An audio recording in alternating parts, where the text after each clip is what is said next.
3, 2, 1, go! KSR Podcast. Assalamualaikum warahmatullahi wabarakatuh. Halo teman-teman semuanya, balik lagi di sini bersama Wulan. Kali ini kita akan membahas seputar KSR. Tapi saya tidak sendirian, karena hari ini kita kedatangan tamu spesial dari salah satu mahasiswi Universitas Islam Raden Ahmad Malang dari unit kegiatan mahasiswa KSR Unira Malang. Ia adalah Kak Dewi. Nah, di sini kita akan mendengarkan cerita dia tentang gimana sih serunya menjadi relawan yang terlibat dalam sejumlah peristiwa di bidang bencana maupun pendidikan.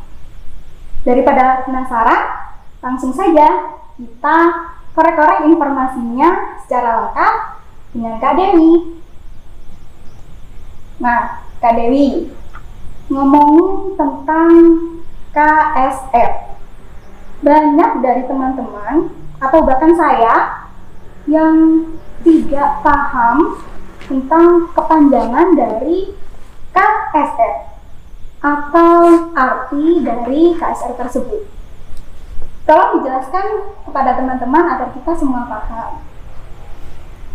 Jadi begini, KSR itu kepanjangan dari Korps Sukarela, yang mana KSR ini adalah UKM di Unira, Universitas Islam Raden Rahmat ini, yang bergerak di bidang sosial kemanusiaan. Oh gitu, jadi berkaitan ya sama PMI. Tapi kita masih bingung nih. Jadi KSR itu anaknya PMI, apa cabangnya PMI, apa gimana sih Mbak? KSR itu adalah salah satu relawan yang dipunyai oleh PMI. Bisa juga disebut perpanjangan tangan PMI. Selain KSR ada juga relawan PMI yang lain, seperti TSR, Tenaga Sukarela, yang diperuntukkan untuk itu, profesi. Nah, ada juga PMR untuk tingkatan sekolah dasar. Oh, berarti KSR itu kegiatannya lebih ke sosial, kemanusiaan gitu ya Mbak? Iya. Nah, kalau sosial dan kemanusiaan, itu contohnya apa aja sih Mbak? Contohnya itu kayak donor darah sukarela, manajemen tanggap darurat bencana, kemudian ada seminar kesehatan dan tugas medis di lapangan. Oh gitu, karena mungkin banyak dari kita yang tahu itu KSR hanya mengurusi tentang donor darah gitu. Enggak sih, kegiatannya juga banyak. Selain sosial kemanusiaan, juga ada di bidang pendidikan. Nah, kalau di bidang pendidikan nih, maksudnya di bidang pendidikan tuh kayak apa sih? Apa jadi gurunya, apa jadi kayak pengajarnya gitu? Kegiatan di bidang pendidikannya ini, tadi kan saya sudah sebutin banyak bidangnya di relawan PMI. Nah, ada juga yang PMR kan tadi. Di situ kita jadi sebagai pembina atau fasilitator untuk mereka.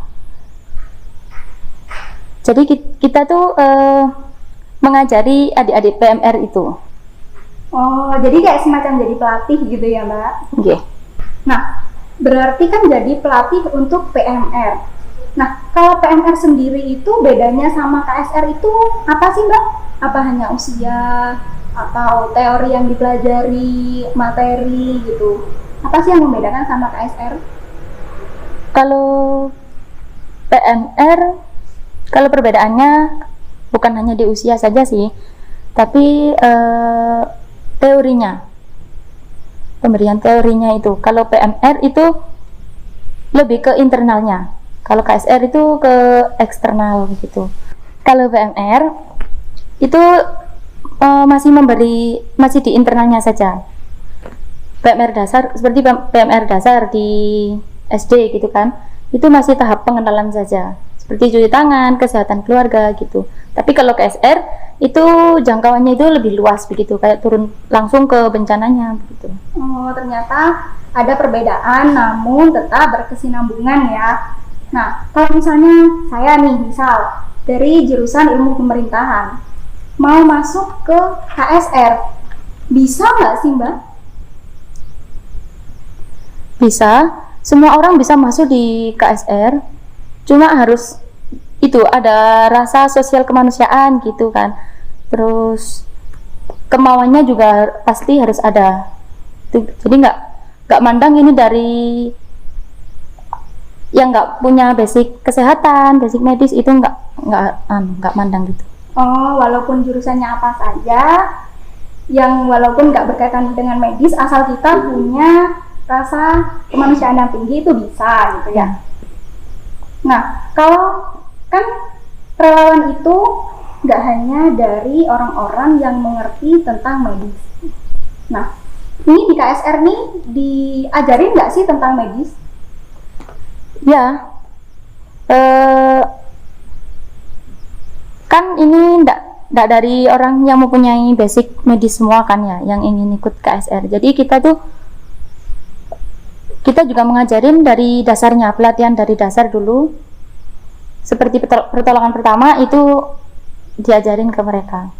Oh gitu. Nah, kan ketika kita mau masuk jadi KSR, pasti kita ada open recruitment-nya. Yeah. Nah, itu open recruitment-nya tuh gimana sih, Mbak?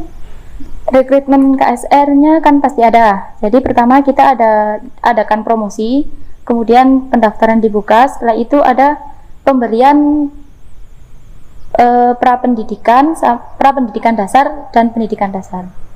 Prapendidikan dasar dan pendidikan dasar. Itu kayak apa sih Mbak? Bisa dikasih gambaran buat kita yang nggak tahu? Kalau prapendidikan dasar, materinya tentang KSR, kepala-merahan dan juga PMI. Seperti materinya itu tentang pertolongan pertama, kemudian ada perawatan keluarga, ada evakuasi korban, dan ada WAS, Water and Sanitation Hygiene. Oh gitu. Nah, saya dengar tadi ada kata-kata bencana. Nah, pas waktu bencana, kalian ini nggak sih pas simulasi atau pas terjun langsung di bencana gitu ya? Ada nggak sih terjun langsungnya tuh kayak gimana? Enggak, kita nggak terjun langsung ke lapangan. Jadi kita adain beberapa kali latihan teori sampai kita tuh memahami. Nah, setelah itu misalnya kan ya gini. Contohnya kita materinya tentang pertolongan pertama korban kecelakaan patah tulang terbuka gitu. Nah, setelah kita memahami, kita tuh adain simulasi yang benar-benar di depan kita itu ada korban kecelakaan gitu. Oh gitu. Nah, ternyata seru banget ya Mbak. Selain kita dapat ilmu kesehatan, kita juga ilmu tentang kemanusiaan gitu. Nah, sejauh ini nih, pengalaman yang paling berkesan atau suka dukanya nih mengikuti KSR itu apa Mbak? Yang didapat dari KSR sih sejauh ini, selain pengalaman, kemudian ilmu yang update di luar prodi, kemudian relasi yang banyak juga. Kan kalau UKM kan relasinya satu kampus. Nah, kalau PMI ini afiliasinya itu langsung ke kantor pusat, ke PMI pusat. Jadi relasinya itu bertambah banyak gitu. Oh begitu. Nah, kalau pas bencana, kembali lagi ke bencana nih, itu pas nolong atau pas memberikan pertolongan itu ada rasa deg-degan nggak sih? Deg-degan sih enggak, cuma ada rasa khawatir. Kan kita kalau nolong harus berhati-hati kan, jangan sampai kita tuh jadi korban selanjutnya. Jadi jangan asal menolong gitu, harus berhati-hati. Berarti harus proteksi diri sendiri terlebih dahulu begitu ya? Iya, proteksi diri dan aman lingkungan juga. Nah, tadi kan udah diceritakan tuh, kira-kira kalau peristiwa yang dialami yang paling berkesan selama di lapangannya nih, itu apa? Kalau untuk ini, kemarin itu ada bencana di Kabupaten Malang, dan juga kita jadi tim Satgas Covid. Kalau bencana kemarin itu, setelah bencananya gempa itu terjadi, saya asesmen di kecamatan saya. Kemudian saya laporkan ke markas PMI gitu. Nah, kalau Satgas Covid ini kita dibagi menjadi 2 tim, dapur umum sama spraying. Nah, di dapur umum, jadi kita tuh juga mempunyai keseruan, karena kan kalau di dapur umum itu yang dimasak kan nggak cuma 10-20 porsi, itu enggak, malah kita sekali masak itu bisa sampai 2000 porsi gitu. Dan kita dikejar waktu juga. Oh gitu, ternyata memang seru ya. Nah, dari pengalaman pas jadi petugas penolong saat bencana gitu, itu ada nggak sih perasaan shock saat melihat korban-korban yang luka gitu karena terjadinya bencana itu? Iya, shock sih, tapi kadang-kadang gitu. Nah, tentang korban luka dari bencana gitu kan misalnya. Nah, kalau di KSR itu diajarinnya penanganan tuh kayak gimana sih, Mbak?